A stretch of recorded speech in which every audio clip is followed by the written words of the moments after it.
Orang takkan tanya you artikel ni apa. Mereka tak baca artikel ni, tapi artikel ni telah dikod oleh Abu Bakar 1999. Boleh macam tu. Tapi janganlah jenuh banyak sangat macam ni. Dah kejap awal mari tak baca. Kalau 1-2 boleh. Artikel lama-lama kan tak. Internet ni maksudnya artikel tersebut. Artikel tersebut kita kodkan sepenuh nama artikel macam ni. Sebab internet kalau data artikel sebut daripada internet, you boleh dapat semua ni. You buat, lepas tu buat Hafiz yang tarik ni kan, buat dalam bracket www. katakanlah emerald .com. Maknanya orang tahu ni sumber internet. Dia retrieve nanti. Yes, boleh retrieve ni buat macam ni je lah. www, orang faham lah. Tak payah, retrieve tak payah. Kita hanya tahu website ni sahaja yang kita refer. Katakanlah tajuk lain ya. Katakanlah insurans lah contohnya. Insurans Malaysia. Okey, ini tajuk yang dapat. Tak ada pengarang apa, just buat dalam bracket saja. www apa dia? Tapi kalau macam kadang-kadang dia punya tu www panjang. Oh, yang panjang tu tak payah kan, ada yang anak-anak saya tak payah ambil yang sampai .com lepas tu je. Yang anak-anak tu dia punya branch tu biar tak payah. Sebab yang ni akan ada lagi ni. Katakanlah insurance.com, katakanlah ya .my, lepas tu ada lagi slash ni apa-apa, tak payah. Kita buat setakat ni je. Okay, itu sumber internet. Boleh pakai. Tapi yang Al-Quran ni saya pun tak berapa ni. Saya tak ingat dia macam mana dia kodkan. Saya tak pandai nak apa ni. Saya pun tak pernah buat ayat Quran ni. Tapi biasanya dia melibatkan surah dengan ayat macam tu lah. Tapi saya tak familiar. Saya tak admit, saya tak familiar. Okay. Bila sebut problem ni, tak semestinya problem tersebut something wrong. Ada benda yang tak kena lah ni. Itu juga problem. Tapi kadang-kadang tu sesuatu yang kita rasa kita perlu buat kajian supaya dia boleh diperbaiki lagi. Itu juga boleh jadi satu problem. Okay, tak semestinya kita bila masalah, bila jualan kita merosot, itu kita hanya sebagai problem. Tak semestinya. Kadang-kadang kita nak tengok pandangan pelanggan terhadap produk kita. Itu juga boleh merupakan satu bahan kajian. Okay, problem definitions.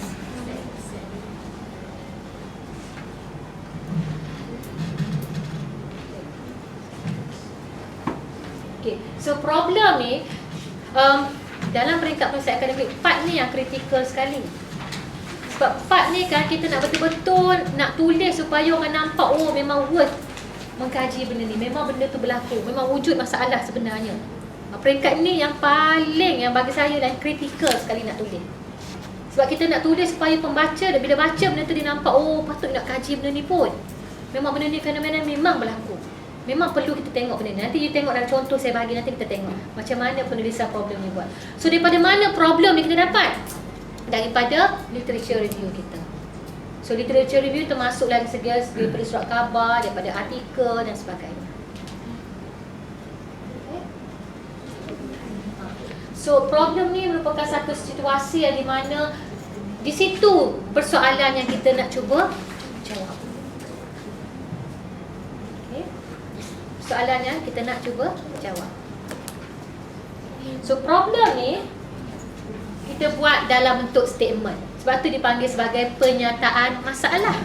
Sebab dia satu statement. Okay. Tu contoh-contoh problem statement. Okay. To what extent do structure organisasi memberi kesan kepada performance? Sejauh mana advertising yang berjaya ya memberi kesan kepada image produk. How packaging yang baru memberi kesan kepada jualan. Ini dinamakan sebagai problem statement. Okay. Contoh yang ni kan, new packaging ni bukan ada masalah sebenarnya. It's not real, tapi kita nak tengok, kita saja nak tahu sejauh mana packaging baru tu bagi kesan kepada jualan. Tapi yang pertama tu mungkin ada memang betul-betul masalah. Okay, sebab contohnya katakanlah macam sekarang ni Politeknik buat struktur baru kan, berubah daripada Kementerian Pelajaran kepada KPT. Benda tu memang berlaku. Kita nak tengok sejauh mana perubahan struktur organisasi ni boleh bagi kesan kepada performance. Itu betul-betul problem kita nak tengok. Dan ada kadang-kadang dia betul saja just kita nak tengok macam ni. Apa dia komponen quality of life? Ini bukan masalah pun, tapi kita saja sebagai saya kita nak tengok benda ni. Okay, kita rasa we need to understand that untuk kajian yang lebih dalam. Apa dia komponen kualiti hidup? Dia sebut kualiti hidup yang berkualiti, apa dia? Ini bukan mungkin exploratory research. Kan explore, kita interview ramai orang, bila sebut kualiti hidup ni apa yang kita gambarkan kualiti hidup? Apa yang dia rasa kualiti hidup? Apa yang dia rasa? Bila saya sebut kualiti hidup, kualiti kehidupan, hidup yang berkualiti, apa dia? Kemewahan, sihat, happy, gembira, lagi?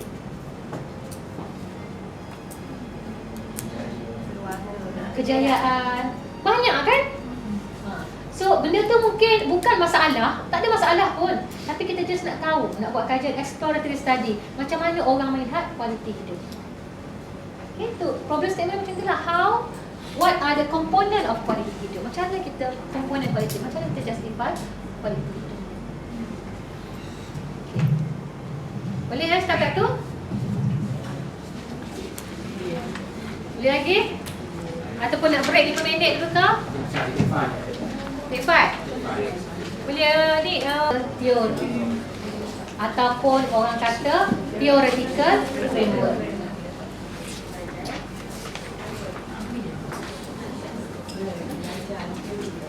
Okey.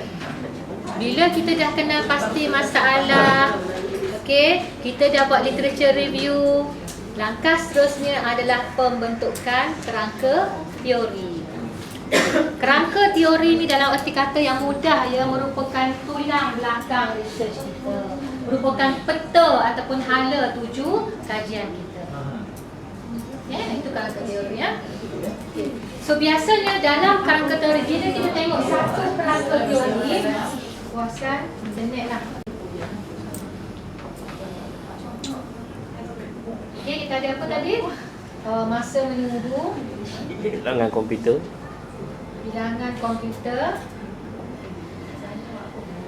lepas tu pencapaian, lagi okay. Benda ni kita dapat from literature review, wujudlah kerangka teori. Daripada kerangka teori ni, kita boleh melihat ya hubungan antara satu pemboleh ubah dengan pemboleh ubah yang lain. Dalam kerangka teori macam ni, kita tahu sebenarnya apa yang kita nak kaji, apa sebenarnya fokus kajian kita. Apa dia fokus kajian? Ha? Okey. Ini merupakan fokus kajian yang kita panggil sebagai dependent variable. Ingat, dependent variable sentiasa berada di sebelah kanan. Kalau you tak tulis pun faham. Kalau sebelah kanan tu is dependent variable. Okay. Yang sebelah kiri ni is independent variable. Sebelah kiri ini tak perlu tulis, is understood. Kalau kiri independent, dependent. So daripada kerangka teori kita boleh nampak, oh ini dependent ya, ini independent, ini dependent ataupun boleh ubah bersandar, ini tak bersandar. Daripada sini kita nampak, kita nak tengok, oh hubungan antara masa menunggu dengan kepuasan internet, hubungan antara bilangan komputer dan kepuasan internet. Flow hubungan tu dah nampak daripada framework. Okay. Sebab tu macam baik awal saya kata, kalau you dah expert in research kan, tengok framework ni boleh tengok dah, research ni boleh buat ke tidak. Okay. Daripada framework ni kita nampak apa hipotesis yang kita nak bentuk. Daripada framework, mari kita tengok hipotesis tu apa. Apa hipotesis yang nak bentuk daripada framework. Okay. Daripada framework ni juga kita dah tengok apa agaknya jenis analisis yang kita nak gunakan. Apa yang kita nak test nanti. Dan test ni kita nak tengok, nak test ni hubungan antara ni dengan ni, ni dengan ni, ni dengan ni, ni dengan ni. Kita juga nak tengok sejauh mana kepuasan pengguna. Ni test apa nak gunakan. Semuanya boleh daripada framework kita boleh tengok. Sebab tu tadi, kalau literature kita tak cukup dalam, kita gagal dalam ni. Bila gagal dalam framework, bermakna research kita tu tak betul. Always orang kata tengok ni, where is your framework? Nampak? Daripada sini kita nampak dah benda ni boleh diukur ke tidak. Kalau buat kuantitatif lah kan, boleh ukur ke tidak ni, measurable ke tidak. Ada tak benda yang tak boleh diukur dalam ni? Masa menunggu boleh ukur tak? Macam mana nak tahu masa menunggu? Tanyalah, kita boleh tanya kan, berapa lama menunggu dia, rasa boring dia tidak menunggu. Okay. Bilangan komputer kita boleh tanya. Okay. Capaian kita tanya berapa lama untuk search satu website. Contohnya, harga berpatutan ke tidak, compare dengan tempat lain. So benda ni semua ni boleh diukur. So secara kasarnya kita nampak ini framework ni researchable, boleh dikaji. Okay. Itu dari segi framework. Okay. Tak semestinya semua kaji. Okey, saya bagi contoh. Okey, saya ada kepuasan internet, satu lagi saya ada internet. Mana satu variable? Kepuasan. Sebab apa je kata kepuasan internet variable tapi internet bukan variable? Kepuasan dia boleh berubah disebabkan macam internet tu boleh tetap. Okey. Good. Kepuasan internet ni dia boleh ada nilai yang berubah-ubah, tinggi, rendah boleh ada. Tapi internet is internet lah. Ia hanya satu konsep. Tak ada apa, tak ada nilai apa pun internet. Okay, tapi kepuasan internet is internet lah. Moderator ni dalam bahasa Melayunya penyederhanaan. Penyederhana. Mediator ni apa bahasa Melayu lah?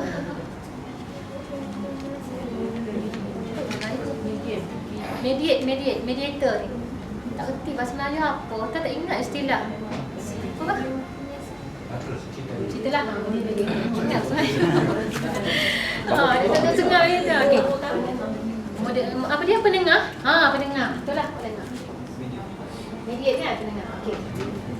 Macam mana moderator, macam mana mediator? Macam ni. Kita ada anak panah kata dulu. Okey.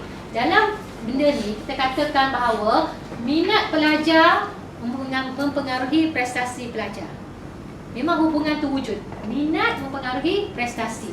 Tapi tinggi atau rendah prestasi tersebut bergantung kepada jantina. Itu maksud moderator. Okey? Minat pelajar mempengaruhi prestasi. Hubungan dia. Okey, tapi tinggi atau rendah hubungan tersebut dipengaruhi oleh jantina. Maknanya minat pelajar mempengaruhi prestasi tapi kesan dia lebih tinggi di kalangan lelaki contohnya. Contohnya, apabila kita minat sesuatu subjek, CGPA kita meningkat. Kan bila kita logiknya kan, bila kita minat subjek tersebut, CGPA kita meningkat. Tapi tinggi ataupun tidak peningkatan tersebut mungkin disebabkan oleh kecekapan kita dalam bahasa Inggeris. Kalau kita fasih, lebih tinggi kesan dia. So, peranan moderator di sini dia meninggi ataupun merendahkan kesan tersebut. Dia meninggi ataupun merendahkan kesan minat dan prestasi. Hubungan tu memang wujud, tapi tinggi atau rendah bergantung kepada moderator. Boleh kan? Maknanya yang ni hubungan antara IV dengan DV tu memang dah wujud ataupun memang hubungan tu ada, tetap berlaku, tapi tinggi atau rendah bergantung kepada moderator. Okay? Next adalah intervening ataupun mediator variable. Okay. Yang ni ya penengah. Maksudnya hubungan antara penglibatan staf dalam kumpulan contohnya mempengaruhi prestasi kerja tapi melalui motivasi. Kalau tak ada benda ni tak wujud. Maknanya contohnya kekurangan tidur boleh menjejaskan konsentrasi dalam kelas. Konsentrasi dalam kelas, kurang konsentrasi dalam kelas menjejaskan prestasi. So maknanya hubungan antara ni IV dengan DV hanya akan berlaku melalui penengah ni. Beza dengan tadi kan lack of sleep dengan performance, hubungan dah berlaku tapi tinggi rendah bergantung kepada moderator. Dalam kes ni, kekurangan tidur mempengaruhi prestasi melalui ataupun kurangnya konsentrasi dalam kelas. Hubungan antara IV kepada EV hanya berlaku melalui motivasi. Kalau tak ada perangat yang ni, mungkin hubungan antara EV dengan IV ni tak wujud. So kedua-dua, keempat-empat moderator, mediator nanti mungkin Pak Lah akan satu esok ya. Kita boleh kaji, kita boleh test menggunakan regresi. Analisa regresi. Okay, so peringkat diploma tak salah, suruh dia buat moderator mengagut je. Sudah kita memang tak sampai lagi tahap tu. Ini untuk tuan-puan nantilah. Kalau kita dengan moderator, boleh? Boleh. Kalau you kompleks sangat moderator sampai lupa dalam research tu ada independent, ada dependent, ada moderator, ada mediator, boleh.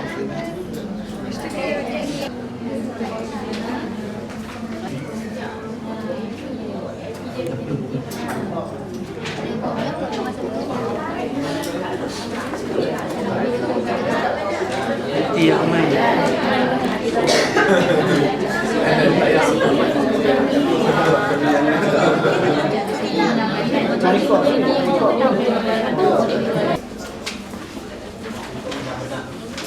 Nah, rakan. Hipotesis ni merupakan satu pernyataan, one statement yang kita nak cuba uji. Okay? Therefore, hypothesis should be testable. Dia merupakan satu agakan. Kita agak, okay, yang mana agakan tersebut nak mengagak hubungan antara dua formula ubah. Okay, dan agakan tersebut apa yang kita nak agak tu perlulah boleh kita uji nanti. Contohnya dalam kes ni kita kata, contoh ya, hypothesis. Semakin apa ni? Semakin lama masa menunggu, semakin rendah kepuasan sekerja. Kepuasan menggunakan internet. Maknanya benda ni kita boleh uji. Ada kita nak tengok adakah bila semakin lama menunggu, semakin rendah kepuasan. Ini hubungan negatif. Ataupun kita kata semakin tinggi capaian internet, semakin tinggi kepuasan penggunaan internet. Benda tu kita boleh uji dan kita nak ujikan betul ke tidak agakan yang kita buat tu. Tapi agak ni pun bukan agak membabi buta saja. Agak ni perlu ada asas dia. Perlu terbit daripada pengkaji-pengkaji lepas yang mengatakan bahawa masa menunggu ni boleh memberi kesan kepada kepuasan menggunakan internet. Bukan kita pakai agak, dan mesti ada asas kita nak buat agakan tersebut. Okay? So ada banyak cara ni dalam menulis hipotesis yang biasanya kita buat. Okay? If students learn more, they will perform better. Okay, bila belajar dengan banyak, mereka lebih berprestasi tinggi. Okay, ini yang biasa untuk hipotesis ya. Hipotesis juga yang boleh dibuat dalam bentuk macam ni. Kita panggil if then. Dalam bentuk statement if then. Contohnya, if students come early to class, then they will perform better. Ini hubungan apa kita panggil? If students come early to class, then they will perform better. Ini hipotesis positif. Kita mengandaikan bahawa wujud hubungan positif antara kedatangan ke kelas dan juga prestasi. Okay, itu bentuk if then. Bentuk yang kedua, bentuk directional dan non-directional. Bentuk terarah dan juga tiada arah. Bentuk tiarah kita kata, the greater the stress experienced by the student, the lower their performance. Sebab dia ada arah, kita dah tahu spesifik arah. Semakin tinggi stres, semakin rendah prestasi. Okey, nak tengok betul ke tidak benda tu. Ataupun satu lagi, contohnya, okey, yang non-directional ya. There is a relationship between level of stress and performance. Kita kata ada hubungan antara stres dengan performance. Tapi positif ke negatif, kita tak pasti. Kita nak uji, positif ke negatif. Dalam kes yang pertama, kita nak tengok sama ada hubungan tu positif ataupun tidak. Kalau hubungan tu positif, kita Kalau negatif, kita tolak. Kan? Tapi dalam kes yang non-directional ni, kita nak tengok ada hubungan ataupun tidak saja. Bukannya arah hubungan. Kita tak pasti. Biasanya ini dalam peringkat awal kajian dan kita tak tahu lagi. Ataupun pengkaji lepas tak ada spesifik lagi dapatan yang menunjukkan positif ke negatif. Jadi kita agak saja ada hubungan. Positif atau negatif, kita akan jawab kemudian. Okay, yang pertama ni biasanya kita dah based on previous researcher, mereka kata ada positive relationship. Dan kita develop, barulah dia boleh buat directional. Okay, buat gambarnya macam ni. Kalau H0, dia H kosong. Kalau H not, H alternatif, dia buat H1. Ataupun setengah buku dia buat H A. Okay, biasanya H0 ni, hipotesis kita kata tidak signifikan. Macam contohnya ya, kita kata ataupun tidak signifikan ataupun tidak ada hubungan. Biasanya untuk hipotesis macam tu lah. Contohnya yang tu. There is no relationship between level of stress and performance. Ya, betul. Biasanya tidak ada hubungan ataupun tidak ada beza. Itu hipotesis no. Hipotesis alternatif ada beza ataupun ada hubungan antara dua formula. Okay. Boleh kan? So non-directional also H0 lah, H0 lah. No. Yang kalau H0 ni kita tak ada non-directional. Kita kata sama ada tidak ada hubungan antara A dan B ataupun kita kata macam tidak ada hubungan ataupun tidak ada beza antara A dan B. Itu saja. Tapi yang tadi directional tu ada hubungan. Ada beza. H0 ni biasanya kalau sebut H0 ni dia statement dia biasanya tidak ada hubungan antara formula ubah. Tidak ada hubungan antara A dan B. Ataupun yang kedua ni tidak ada beza antara lelaki dan wanita. Jadi macam tu bentuk dia. Jadi hipotesis senang. Kalau lawan dia, hipotesis alternatif. Maknanya dalam sini, kalau H0 kata tidak ada hubungan, H alternatif kata ada hubungan antara stres dan prestasi. Ataupun satu lagi, tidak ada beza antara prestasi lelaki dan wanita. Alternatif kata ada beza antara lelaki dan wanita dalam prestasi. H0 dan dia terbalik antara dua tu. So dalam kajian biasanya kita cuba untuk menolak H0. Kita kalau boleh kajian kita supaya kita menerima H alternatif. Sebab dalam tesis kita kata oleh demikian kita tengok berkata wujud hubungan tidak signifikan, bermakna kita menolak H0 dan secara langsung menerima H alternatif. Maknanya wujud perbezaan antara prestasi lelaki dan wanita. Itu yang biasa. Jadi kita cuba kalau boleh kita nak menerima H alternatif dan menolak H0.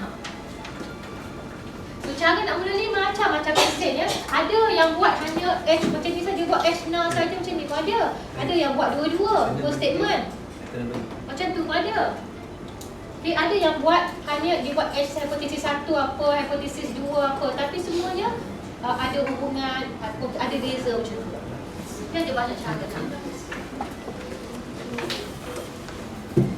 Itu yang wanita. So bila kita buat ni contohnya yang ni kita pakai t-test. Jadi sebablah saya ajar ya t-test. Kita boleh buat t-test, kita dapati bahawa P dia lebih kecil daripada 0.05. Bermakna kita menerima hipotesis ini. Maknanya sebenarnya wujud beza, wujud perbezaan antara lelaki dan wanita dari segi prestasi. Sebablah kan ajar macam mana nak baca P value kalau buat t-test tu kan, nak menerima atau menolak hipotesis. Ya, so kalau misalnya kita dapati bila kita buat analisis P value nilai P tu lebih daripada 0.05, bermakna kita menerima H. Nah, bermakna tidak ada beza antara lelaki dan wanita. Itu yang biasanya dalam hipotesis. Okay, so cara nak mula tu banyak. Kita boleh buat dua-dua macam ni tak? Kita nak proof lah. Okay, Anto ni tak ada IC pun, tak boleh nak proof. But it's tak ada dalam scientific. So, this one walaupun statement dia baik tapi dia bukan hipotesis. Because you cannot measure, you cannot test. Tak boleh diuji. Okay, so ini bukan hipotesis. Okey, yang ke sekarang ni dah habis hipotesis. Okey, mula-mula kita buat observation kan. Lepas tu literature review. Lepas tu problem, ada masalah. Lepas